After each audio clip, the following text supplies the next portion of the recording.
When we're feeling overloaded, on edge, and our emotions just switch on too quickly, we are receiving a request for space from the nervous system. So today, let's look at what overwhelm actually is.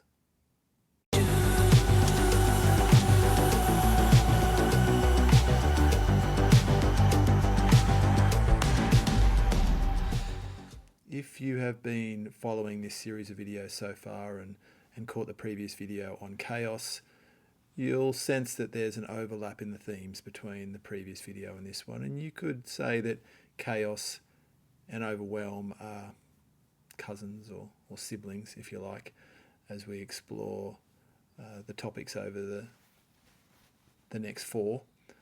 And I guess I'd just like to point out the difference. So using a metaphor might help explain the difference, with chaos being the room becoming very messy and overwhelm getting to the point where you can literally not put anything else down. Or chaos being a sense of disorganization and overwhelm being the point of everything just spilling over. So if we look at it that way, again, overwhelm is not a sense of failure. Just like in the last video, I spoke of chaos not being a sense of failure or any kind of sign of psychological weakness, which is what some people will be tempted to interpret it as being. What am I doing to fail here? No, that's not what's going on. Your nervous system is seeking to bring clarity and to take the pressure off. And so the myth here is that you're not coping. This is what many people believe when they get to an experience of overwhelm. They tell themselves, I'm not coping. And whilst that's not a complete lie, it's certainly not the full story. That really what's happening is you're being given a signal of reaching your capacity. And perhaps it's better to tell yourself the story, think in a way that reflects that you're reaching your capacity rather than I'm not coping. In truth, if you're breathing, you're coping. Now that might be an oversimplified way of looking at the challenges of life, and I'm certainly not trying to be flippant about how intense and how uncomfortable feelings of overwhelm are. But as far as coping goes, I would encourage you to redefine coping. If you're still here, you're breathing, you're coping. But obviously in a state of overwhelm, you're not functioning at the level that you would really like to. And so, again, a metaphor to emphasize the normality of this experience of overwhelm rather than pathologize it would be the metaphor of a cup. We've come across this metaphor in different ways. I think people talk about often having their cup half empty or struggling to fill their own cup. That's when we're talking with respect to the goodness and the cup overflowing with love and the good stuff.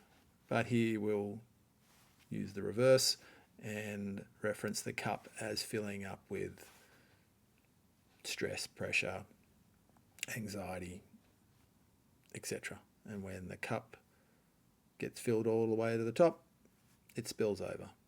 The cup's not broken. It just can't hold anymore. It's not defective. It just can't hold anymore.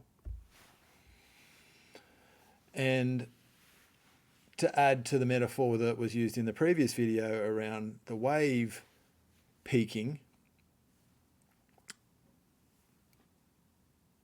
or cresting, it is right at that final point before it breaks that some would say the point of overwhelm hits.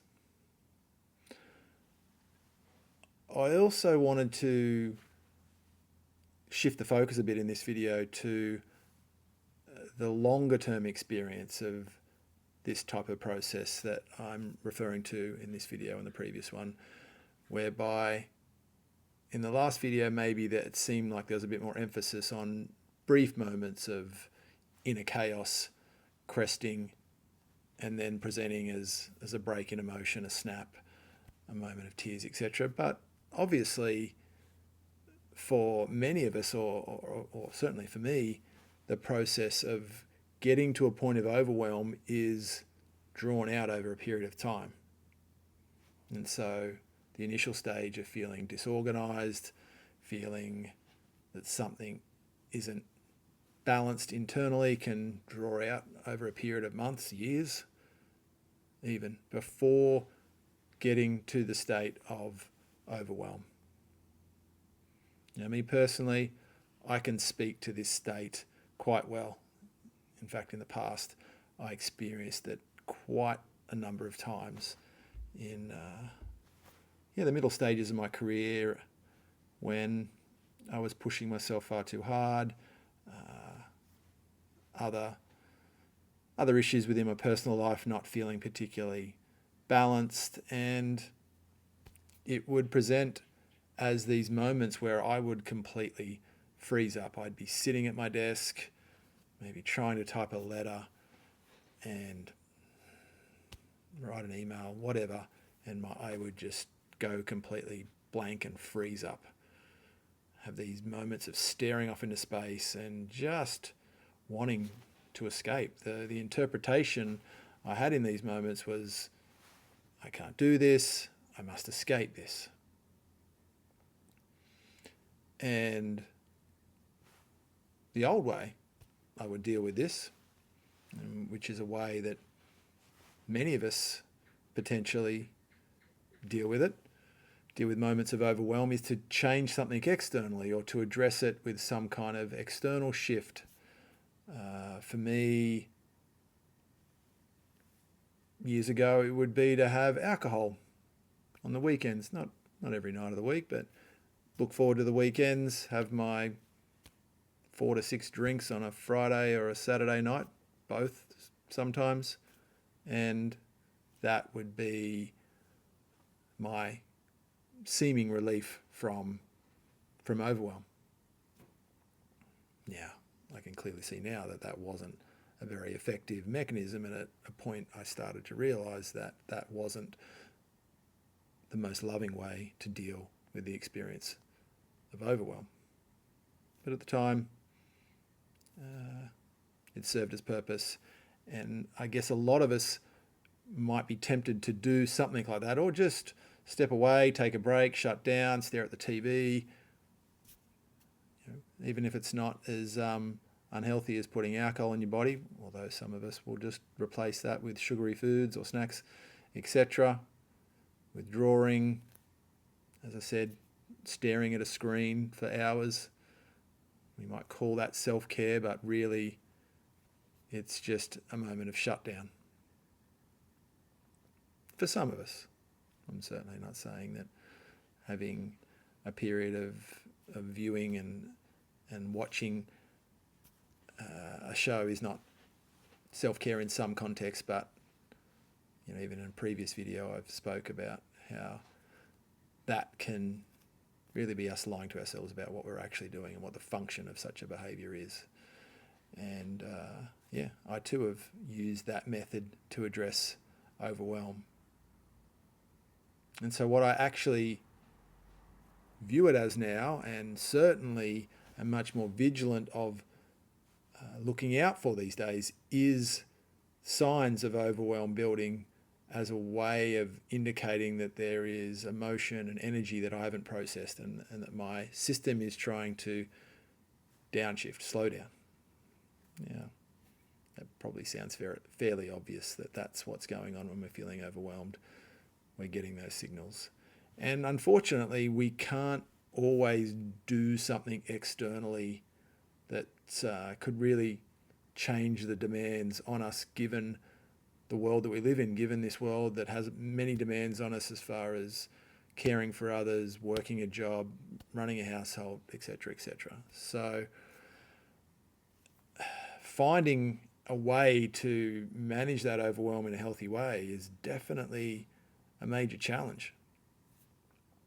And for me, and I speak to this in many of my videos, the discovery of doing the unconscious work to work with my parts, to turn my attention internally, to find aspects of myself that have either tried to shut me down because that's what was necessary to protect me by shutting me down with the mechanism of staring or just wanting to stop and do nothing, or having a craving to use a substance like alcohol to numb me out from my overwhelm.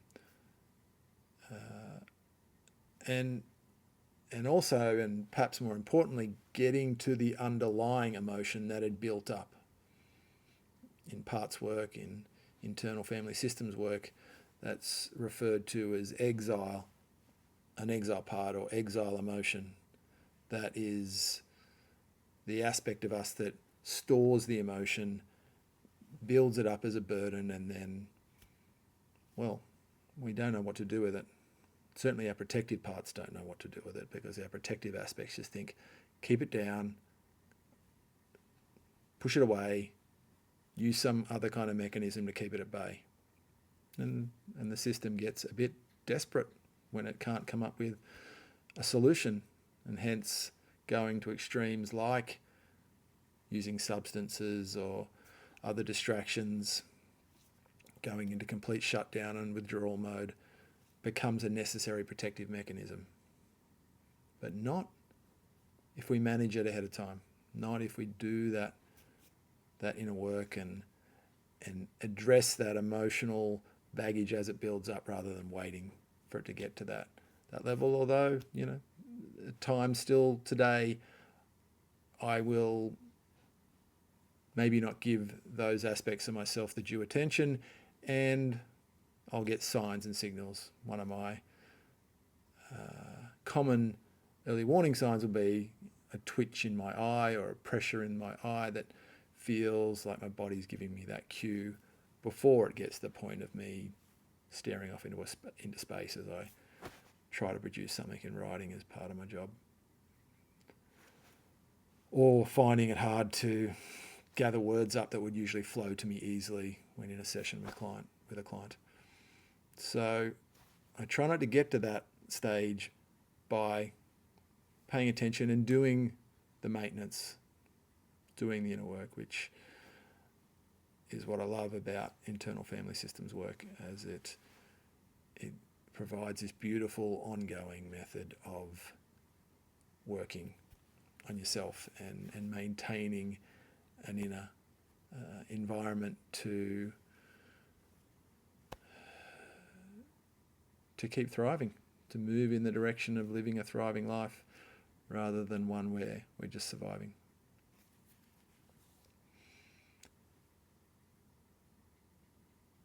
And so now I'd like to offer another little mini meditation to touch on this experience of managing overwhelm. This guided meditation has some similarities to the one I offered in the last video, with some subtle differences that are relevant. Chaos can be potentially best managed by anchoring in and observing from that anchored space. Whereas overwhelm, once it's presented, is perhaps best managed by creating space and dropping resistance. So again, I'd like to invite you to engage in a little moment with me. So if you're willing, I invite you to close your eyes or lower your eyes and just take a moment to observe the breath, feeling the natural rhythm of the air moving in and out of your body. Not having to control anything. Just witnessing, just noticing.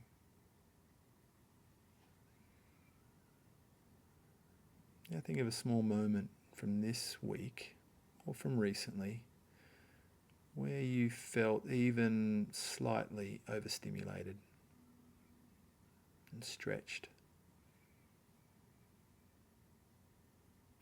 Doesn't have to be anything big. In fact, I encourage it not to be anything too big, just something that stretched you, pressured you, made you feel heavier than you expected to.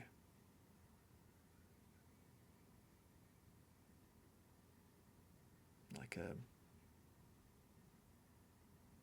comment from someone else that landed very uncomfortably with you, or another task landing in front of you when you're already tired.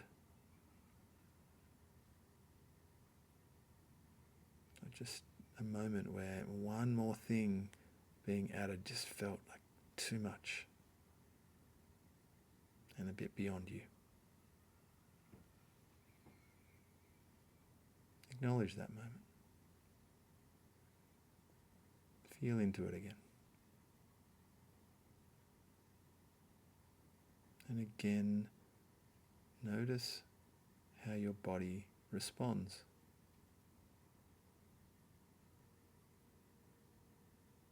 Sense the signals coming from your physical being.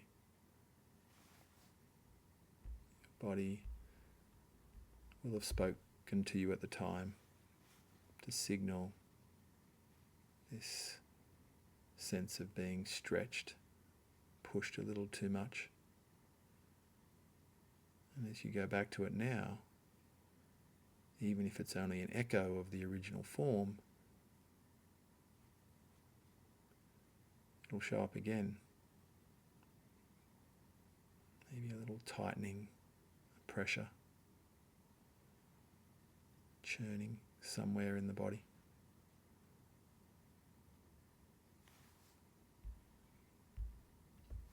There's no right or wrong place for it. It's just sense where the sensations are.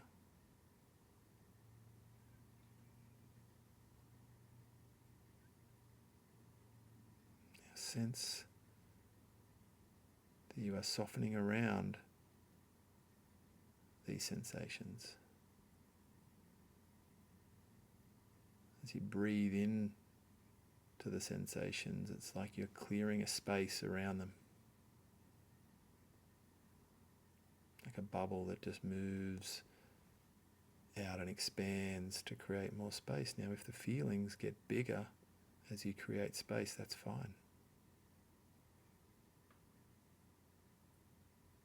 You're not trying to change the sensations.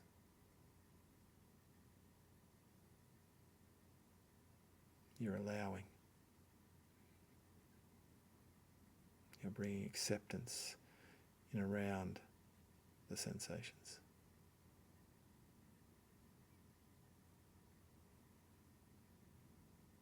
A bit more space around the edges.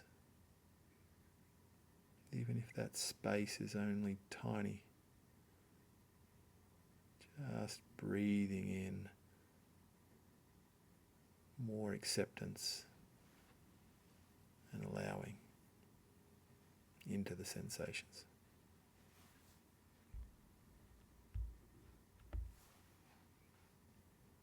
If nothing changes with the sensations, that's completely fine. Try not to expect anything. You're simply staying with the sensations and being more allowing. That's enough.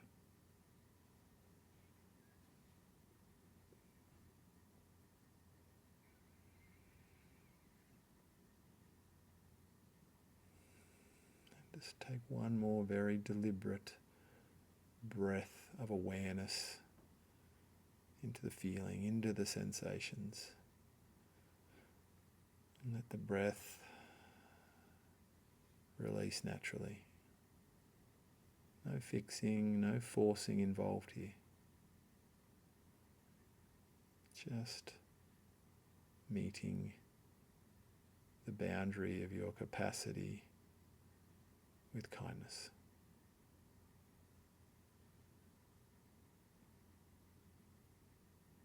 You're letting your system know, I see you.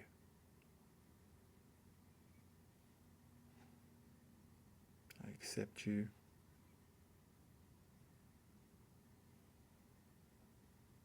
And I honor your signaling.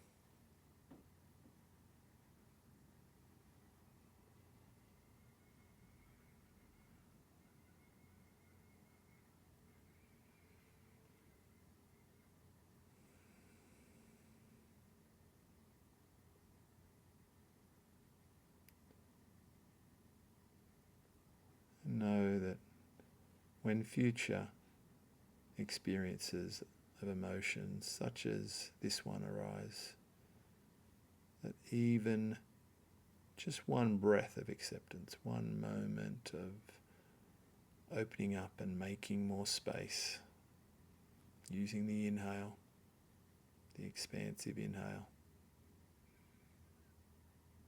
can be enough just to create the space to ride through that overwhelming experience.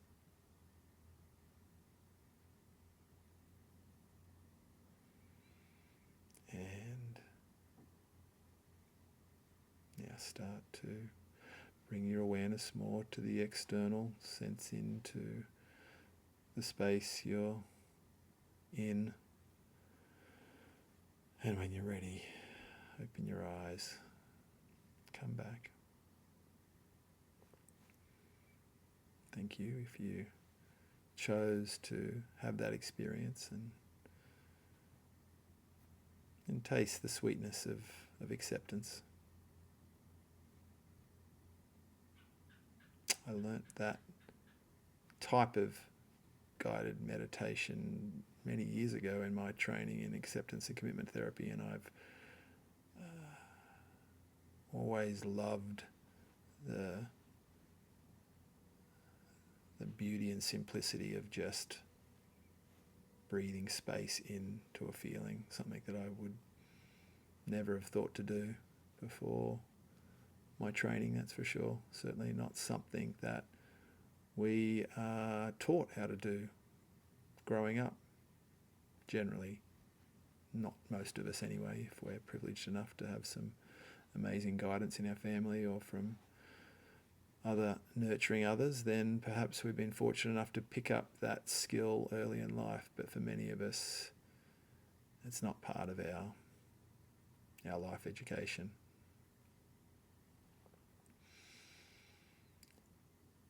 So to close,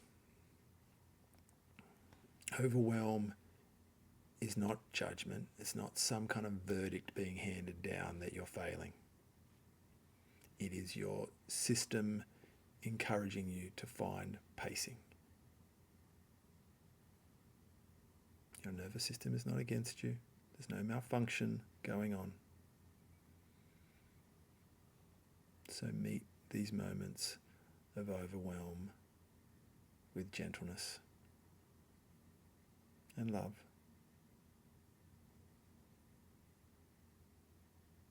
And lean into the messages that these moments bring, the wisdom that they bring.